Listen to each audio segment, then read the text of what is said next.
In the previous session, we looked at verse 19 where Krishna described a person whose actions are no longer binding.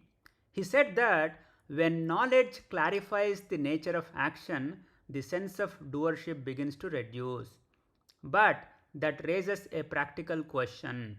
How does such a person actually live? Do they stop acting or do they continue in the world? In today's verses 20 and 21, the Master Krishna answers this clearly. Action continues, but the dependence on results begins to reduce. Before chanting, let us pause and invoke clarity.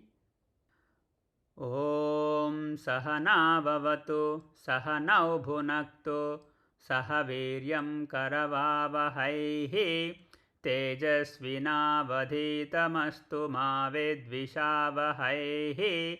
Om Shanti Shanti Shantihi. Harihi Om.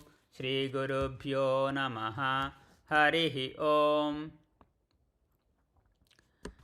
त्यक्त्वा कर्मफलासङ्गं नित्यतृप्तो निराश्रयः कर्मण्यभिप्रवृत्तोऽपि नैव किञ्चित् करोति सः त्यक्त्वा कर्मफलासङ्गं नित्यतृप्तो निराश्रयः कर्मण्यभिप्रवृत्तोऽपि नैव किञ्चित् करोति सः निराशीर्यत चित्तात्मा त्यक्त सर्वपरिग्रहः शारीरं केवलं कर्म कुर्वन्नाप्नोति किल्बिषम्.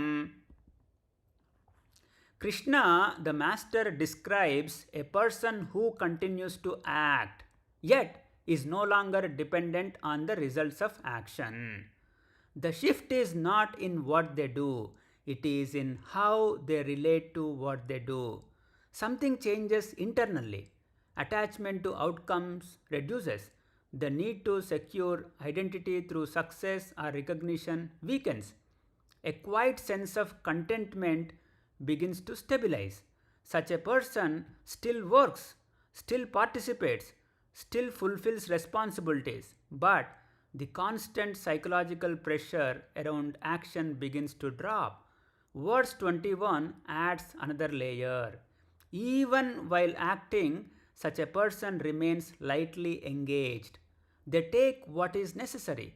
They do not accumulate excessively. They are not driven by comparison or competition. So action continues, but the inner dependency on results reduces. For example, consider two people working in the same role. One constantly thinks, what will this result bring me? How will I be seen? The other focuses on doing the work properly. The work is the same, but one carries pressure, the other remains relatively lighter. The difference is not the action, it is the dependence on the result. Kabir, the poet, expressed this insight simply. Do the work, but don't become bound by it. Work continues, but the inner weight reduces. So how do we apply this? First, through Karma Yoga. Perform responsibilities sincerely. Reduce constant expectation from results. Let effort become steady rather than anxious. Second, develop understanding, greater understanding. Notice where identity is tied to outcomes. Much of the pressure in work doesn't come from the task itself. It comes from what we need the result to prove. When this is seen clearly, engagement becomes simpler. So take what is needed, do what is required, reduce unnecessary accumulation, both external and psychological. Finally, a quiet hint: observe carefully. Actions happen through body and mind. Results come and go. But contentment doesn't have to depend on outcomes. Recognizing this slowly loosens dependence. So as we close, today verses 20 and 21 bring the teaching into daily life. Action continues, responsibilities remain, but the inner dependence on the results begins to reduce. When that happens, action becomes lighter, not because life has changed, but because the relationship to action has changed.